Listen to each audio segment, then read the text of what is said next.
All right. Hi, everyone. This is Patty Post, your host of the Persevere podcast. And this is the podcast that will inspire you to keep persevering through the hardships that we face every day in business. The title today is How Can Women Get What They Want Out of Their Career and Life? Women make up 51% of the workforce. But why are we still trailing in equal pay CEO positions of Fortune 500 companies? We only receive 2% of the venture capital funding, and we hold less than 20% of the board seats of Fortune 500 companies. How can we, as women, change the state of affairs for our gender and for generations to come? That is the topic today. And my guest is Colleen Bordeaux, who is co-founder of Growth Inc. Colleen, thank you so much for joining me. Thanks so much, and happy to be here. So let me just tee you up a little bit here of what we're going to be talking about. I was really interested in you because I found you on Instagram and sort of had the crush there that's like, oh my gosh, what a strong woman. And you are cheeky and you have such relevant content. And it just really hit home with me as being a female founder. And I don't like to blame. I like to take control and say, okay, how can I do things better? And that's how I really digested your content of, okay, I learned something. So let's talk about this. So you are on a mission to help women identify their superpower through getting clear of what you want out of life. But I loved this when you wrote, what might happen if every woman felt as powerful as she really is, and then used power to shape the world around her? So you being on a mission to identify your superpower of getting clear of what you want in life, you created Growth Inc. And it's an online communication coaching platform. And you're also the author of Am I Doing It Right?, which you published now 3 years ago this month. And you also you're a career-driven woman. So you work at Deloitte and you're an entrepreneur because you started that workforce by design product offering.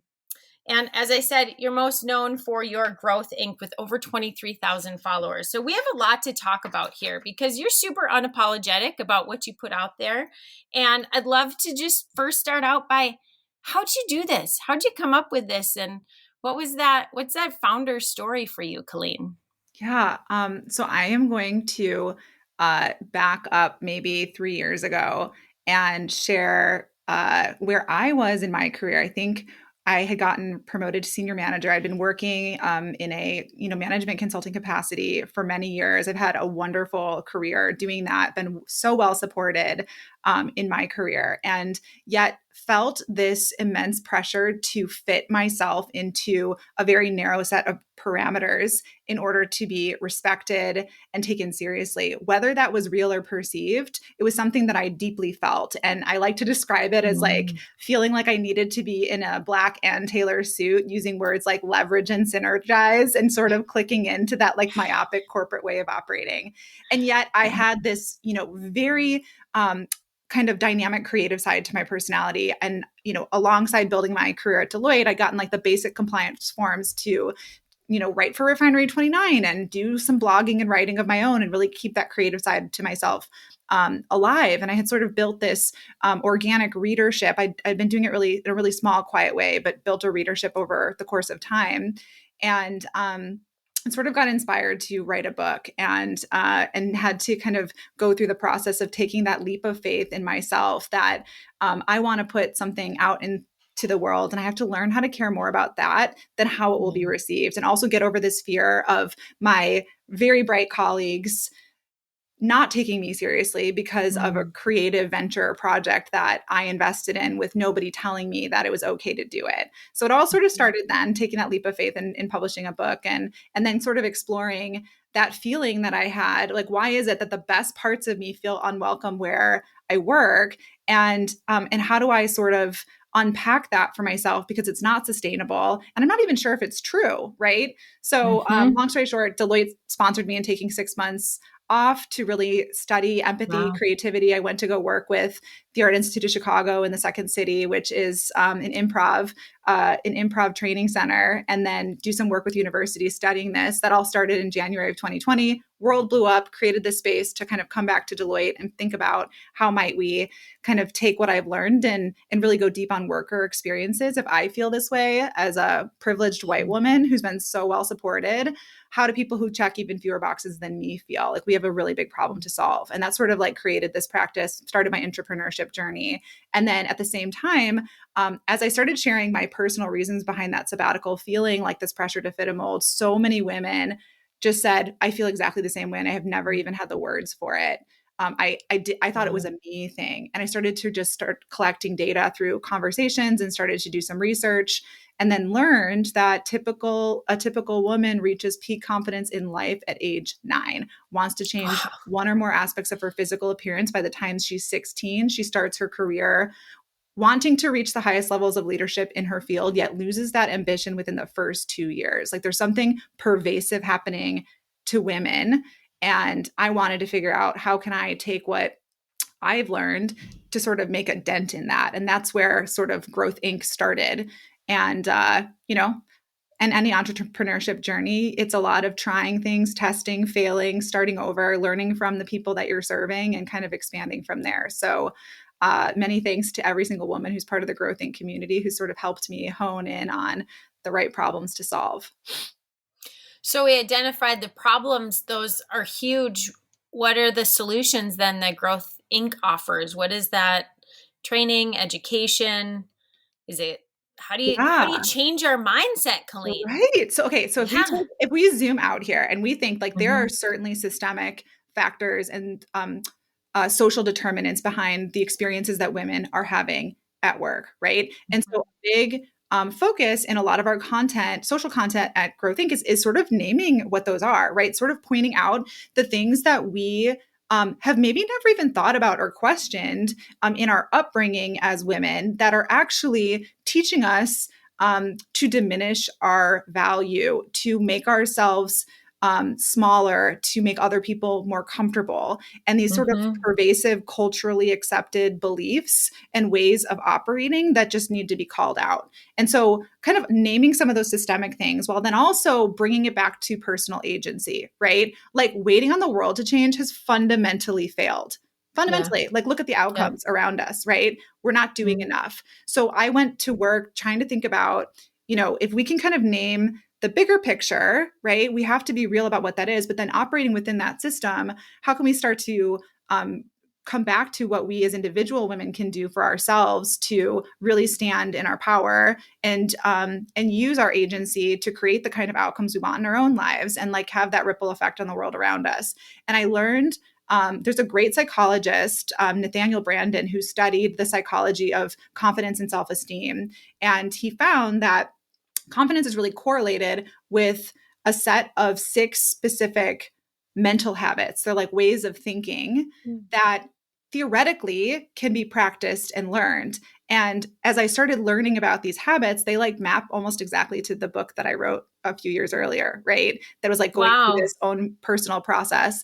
And so, we did some testing. Like, can you actually start to practice the habit of accepting yourself, the habit of living in the moment, living consciously instead of trying to ruminate over your past or, dwell in the future? And so we brought a group of women through a program where we sort of co-created and tested this using collateral from a lot of different thinkers and researchers. And, there's certainly things I think you can do to challenge your own thinking and start Yeah. to build some of that. But the biggest aha was like, how do we make this super tangible so that people have something that they can practice in real life every single day at work with their partners at home in their communities? And it all started to sort of boil around like how you show up and communicate in your environment. And so we're now taking what we learned through those 6 habits and starting to bake it into the communication skills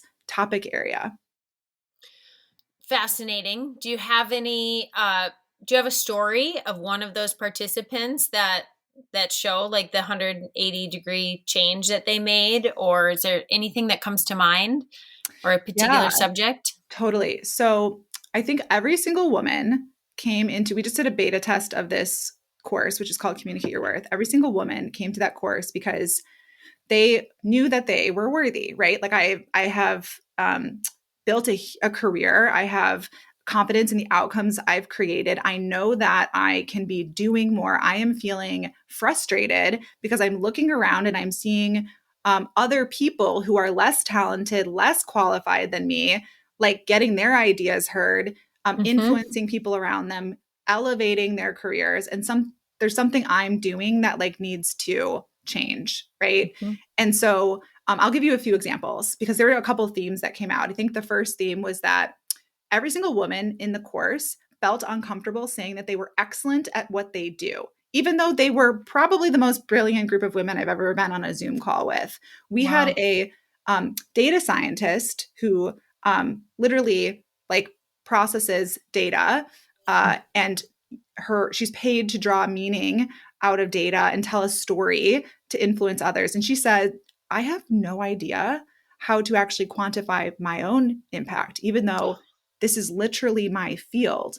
And that was another Yeah. thing that came out, that they didn't know how to quantify their value in a way that was tangible.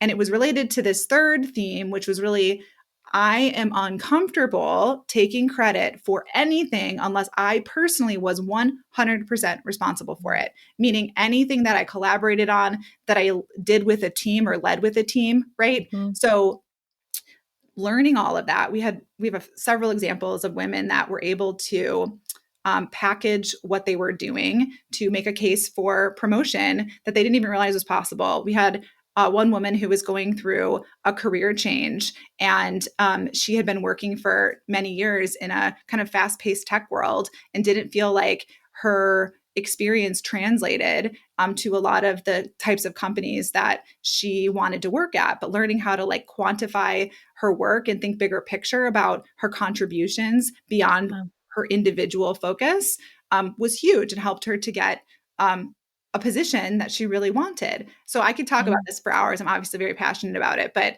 it was really fun to be able to watch these women sort of connect the dots, learn from each other, and realize, it's not just me who's been struggling to do this, Mm-hmm. and learn some of those tactical ways to show up differently in their day to day. It's life changing, literally Yeah, life changing for these women.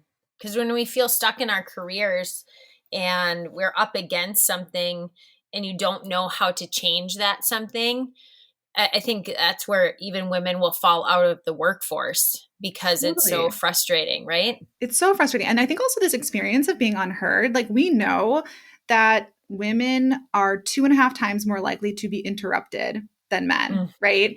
And I think that when you're feeling unheard, when you don't necessarily have the skill to stand in your value and show up and own that, and then you're also being talked over, not invited to conversations where you really want to be, that actually harms your confidence, right? Because if we mhm. know that part of that taking action every day and sort of seeing the impact of what you're doing either builds or breaks your confidence, and that sense of the value that you bring. So I think it's important on so many levels.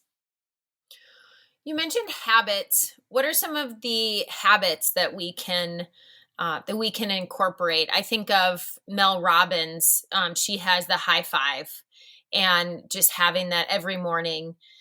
What are some of the habits that you learned from your research that should be incorporated every day? And habits are hard to start. So I also am curious about that, of how to get it to be a habit. Yep. I obviously mentioned like the habit of living consciously or living in the moment. And there's Mm-hmm. great books and resources that can help you do that. I mentioned that the habit of self acceptance is a big one. Mm-hmm. And I have a whole story to tell you on that topic and how big of a focus that's becoming in our big launch. But one of the ones that I think is so pertinent in today's world of work, where so many women are feeling burned out and unfulfilled and overstretched and like they're bending over backwards for everybody and don't have time for themselves, is the habit of living purposefully. And one of the Mm, exercises that we work through is really recognizing that you have to take a step back from just the overwhelm and swirl of your day to day and really get clear on what you actually value. When you're feeling unfulfilled and burned out, it's typically because your values are encountering a conflict, right? And we're Mm. not taught to think consciously about, what do I value? What matters most Mhm. to me? What lights me up, gives me energy, brings me joy? What does the opposite? And how do I start to more strategically influence the balance of those things in my day to day so that I feel like I am living more purposefully, getting closer to my purpose? And, we're sold this idea that like your purpose is a dream job or an around the world trip or Yeah. some like, it's your child. And like maybe there's Mhm. pieces of those that contribute to your sense of fulfillment and purpose in life. But in reality, it's all about how you're using your energy in a way that like fills you up and gives back to other Mhm. people. And so that's actually a template I would be happy to give to your audience. Um, if it would be useful, we have a template that's all about doing three things. The first thing is getting super tactical about what lights you up from your day to day. Like when you wake up in the morning to when you go to bed at night, the things that actually you enjoy doing, from how you take your coffee, the people you're working with, how you're getting to work, what you're wearing, like those things that you don't even think about, getting it all on paper. And then, sorry, my phone is ringing and buzzing my microphone. So apologies if Oh, that I was like, just I came wonder if through. that's mine. No, it was me. So getting that all on paper, spending an hour actually thinking about those like little things, and then doing the opposite. What do you hate? What drains Mm. your energy, sucks your joy that you literally cannot deal with? Mhm. Spending an hour there and then coming back to both lists after taking a break and identifying your non-negotiables. I must have these things in my day to day, and I absolutely cannot have these. And it's really Mhm. helpful tool for not only like making some changes about what am I actually doing that I should stop or unwind myself from or do more of, right? But also thinking about as you're applying for jobs and considering new opportunities, or people bringing you questions and new obligations, is it fitting this filter of your purpose? And if not, then save that space for what's going to bring you more joy. Mhm. What type of woman would this work for? Is there a certain demographic of female? So we serve predominantly women who are kind of millennial and mid-career plus, Mhm. and almost all of the women in the growth community work in corporate or academic or STEM jobs. So Fortune Mm. 100, 500, we have women that have come through our programs that, are professors at Ivy League universities, that are scientists, that are chemists. And so most of them work in male dominated fields. Mhm. And I think have had similar experiences to the women that helped to create this from the very onset, and kind of can empathize with that feeling of being in an environment where you're pressured to abandon who you are in order to fit what success looks like, and whether or not that is a real phenomenon that's intentionally created. I actually don't think it is. I think it's the experience of just being in that day in and day out that can kind of kill your confidence. And in my experience, thinking about that stat of like losing your ambition to reach the highest levels of leadership in your field within 2 years. I went through that looking around. I'm like, I don't think I want to be like Bob thanking his Yeah. wife on the stage of the conference. Like, that's not possible for me. Like, I don't have a wife who's going to like do everything to like help me do Right. that. Right. Mhm. Mhm. So anyway, I think it's, Interesting. foundationally can help every woman, but that's the women that we serve.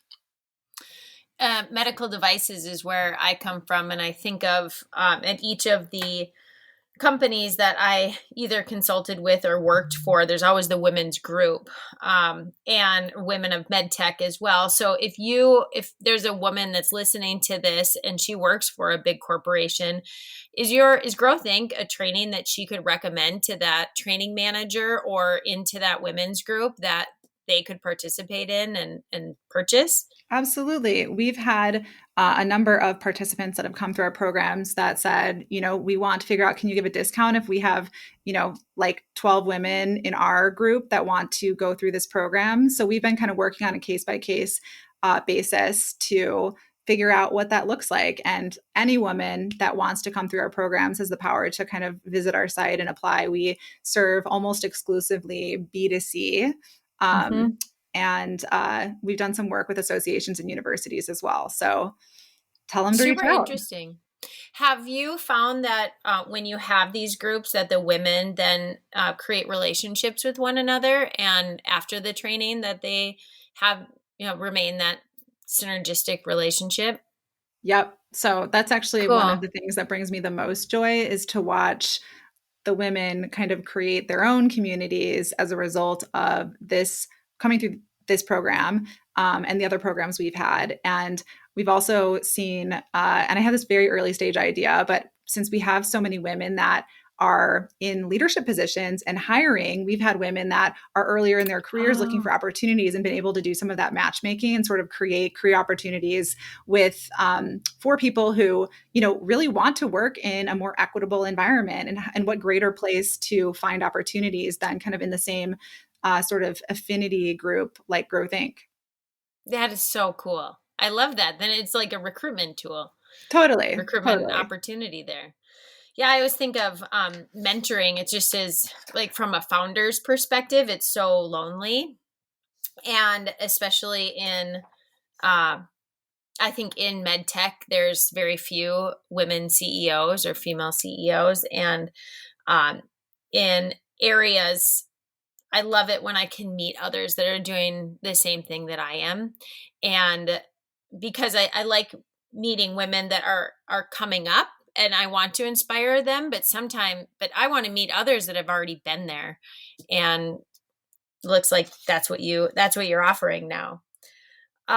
So I'm curious about your Instagram, because how are people finding you right now? Is your Instagram the opportunity? Have you used it as your marketing platform to grow Think? Yeah. So I had to make some very strategic choices building a business. I also work a demanding job. So, how am I going to do this in a way that is scalable? And doubling down on digital marketing has been where my focus really has rested over the course of the year plus we've been in business. And so, the typical customer journey is our women will discover our message. We've had a number of like viral reels and posts that really name that bigger systemic challenge that typically introduces this element of like recognition and surprise, right?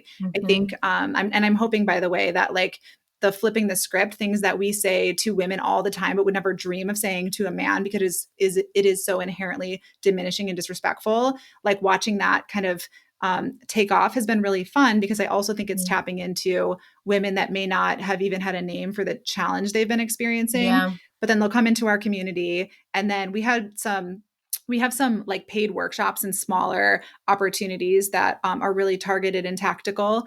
And we'll typically kind of take a first course, check out the book, and kind of go from there. So we've really learned a ton about how to serve our customers who work demanding jobs, have really busy lives. How do we make this as tangible and useful as possible? And it's been, awesome to be able to watch Instagram become sort of this both community tool and marketing tool for us. Mm-hmm. I know I really resonated with one of them, and I thought back to when I was first raising my angel round, that I had a number of, well, one, I only have one female investor and I have 11 investors. And so I love all of my male investors. I'm not saying that, but it is very interesting that I've only pitched to one woman and she did invest.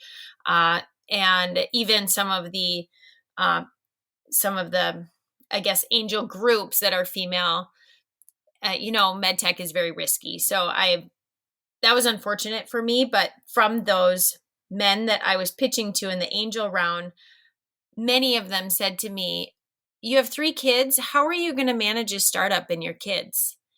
And it wasn't until I spoke with a woman that was in WBL, I was talking with her about the challenges, and just happened to come from a meeting where this gentleman asked me that. And she said, "Why don't you ask him, what does he ask that question to the male founders? What do they do if they have 4 kids? Or what does your wife do? Because I've been asked what my husband does." And it's just those questions. It puts you in a position that in your head you want to say something, but then what comes out of your mouth is polite because you don't want to rock the boat, and you don't want to be put in the position as, oh, you're that type of woman. And just a few things that you've posted, I'm like, oh yeah, she totally nailed it. Thank you. No, and I think that equity starting at home is a really important theme. And I'm a bona fide millennial and I Mm-hmm. am married. I don't have kids yet, but my husband and Mm-hmm. I, going into our marriage, agreed that if we choose to have children, it's a split, right? Like Mm-hmm. I am not interested in the narrative of motherhood that preceded me, of doing Mm-hmm. all of the work, being a martyr, bending over backwards for everybody, having no time to myself, right? And I think there Mm-hmm. are many couples that have that same mindset, but then they bump into this outdated way of thinking about Yeah. parenting in the world, and especially in corporate America that has tended to be male dominated, where the figure of a CEO thanking his wife for taking care of everything so he could focus on his career is sort of the predominant belief system. Whereas in Yes. reality, like it just doesn't resonate. And so I think and what you said, like, how do you respond in the moment? And something that Mm-hmm. even in sort of naming some of these issues, creating the reels, and it's been so fun to use humor, right, as a way to sort of Mm-hmm. defang it a little bit. But how do you do that in a moment that helps people sort of open their minds without shutting down the conversation or offending them? And I've been watching Mm-hmm. that in my workplace as well. And Mm-hmm. there are a lot of men that I work with that are like my husband in the sense that they want to be an equal partner in Mm-hmm. raising children. And so Yeah. taking 6 months of paternity leave, right? Mm-hmm. Or asking to leave at 2 to go pick their child up. And I've been paying a lot of attention to how people respond as those micro conversations are happening. Actually, even today, I was on a call and my client, who was fantastic, was talking about he was taking his kids to camp. So he had an Mm-hmm. off period that day. And one of the senior managers on my team said, that sounds like fun, like a fun, nice afternoon. And in my mind, I just got, like, what? And so I said, Right. no, that sounds like parenting. It sounds like Right. a different type of work than sitting on a Zoom and looking at a stale PowerPoint slide, but it's work. Yes. And, Yes. like, let's move on with the conversation. And Yeah. like even those like little things, this idea that taking care of your kids, um if it's like not directly translated to the value of what your company does, must be fun or fluff, is Yeah. Yeah. ridiculous, It right? is. Ridiculous. Yep. So Mm-hmm. anyway, I think there's a whole nother movement coming around. How do you Mm-hmm. sort of educate people in the moment? Yeah, I love it. And I remember the reel of when you are interrupted or when you're a part of another woman being interrupted, stop that stop that male and say, no, let her finish. And because sometimes I think that they don't realize and it's awareness, right? Just, It's awareness for sure. yeah, And it's not always men, by the way. And I think that I've yeah. been thinking a lot about sort of like women are experiencing this sort of globally. But I think the less represented you are, the worse it gets. And you can be experiencing that. Like misogyny can be practiced by women and men, right? Mm-hmm. And I've been paying a lot of attention to that as well, too. It's like, where am I maybe not even noticing somebody being talked over or not brought into the conversation? And how do you like start to be a little bit more attuned to that? So in those moments, you can sort of gracefully respond, go back to them. And I do practice like, thanks, Kamala. I'm speaking, Mm-hmm. or I wasn't Mm-hmm. finished. And Mm-hmm. that works well. And I think a lot of people just, take a step back and we're all learning together. Yeah. They're like, oh, okay, yeah, she still has more. And of course, if there's a mutual respect there, you're like, oh yeah, of course. I'm so sorry. Totally. You know, Totally. it's most of the time unintentional. I do it to my boys actually. I have an 18 and 16-year-old, and my 18-year-old likes to interrupt, and he's like, oh yeah, so sorry, like to his grandma or something. I'm like, That's great. come That's all I have on, to do. yeah, Yeah. exactly. And then he learns. Uh, well, this was a fantastic opportunity to really be educated as well as learn of what you're doing, Colleen. Really important work that you're doing as well. And what would you say is the call to action that you would like our listeners to take to get to know you more or even participate in what you are building?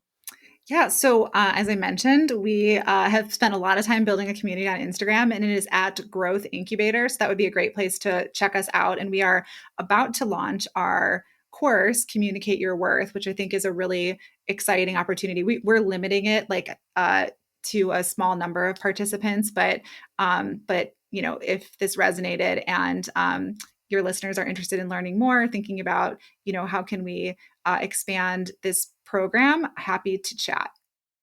And when does it start, So it the is program? launching next Monday, and Okay. we are limiting it to 25 women. And Okay. it's a program that we deliver over the course of 6 weeks. And so for me, keeping it limited and high touch as we are kind of continuing to learn and expand this is super important. And that worked really well for our beta course, which sold out in 2 days. So I'm excited for Holy next cow. week. Wow, congratulations. And that's really hands-on coaching is so beneficial to an individual. And all of those exercises that you were talking about, I do with my coach or I've done with my coach. And it's totally fundamentally changed me as a leader. And even just to recognize some of the things I didn't know I was doing and being present. And you're doing great work. Thank you. Yeah. And I learn from the women that come through every program. And that's Yeah. also such an important part of this process. I think that people don't buy a course, they buy Mhm. the transformation. How is their life can be better and different as a result of what they learn. And so wanting to go all in on making sure every single woman experiences that transformation before we go larger is super critical to me. And as we know in today's world, experience is everything. So making sure that it is a phenomenal experience for every woman. And I've seen people who try to go too big too fast, and Yeah. then that's where you lose people. So Hmm. keeping it small and high touch is part of our mission right now.